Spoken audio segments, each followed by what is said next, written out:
How to allow or deny all files access permission on the Samsung Galaxy S25, S25 Plus, Edge or Ultra. First, tap on the home button to return back to the home screen. Then, swipe down at the top to open up Quick Settings. In here, tap on the Settings icon. In Settings, we then scroll down and tap on Apps. After that, tap on the More button at the top, and from the pop-up menu, tap on Special Access. From here, tap on All Files Access, and then in the list of apps, simply tap on the toggle button to allow or deny access to all files. And that's it. So let's say I want to turn off Samsung Cloud to access all files. I can switch it off. I'll turn it on.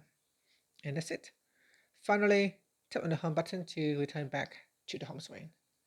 Thank you for watching this video. If you find it helpful, please like and subscribe to my channel for more videos.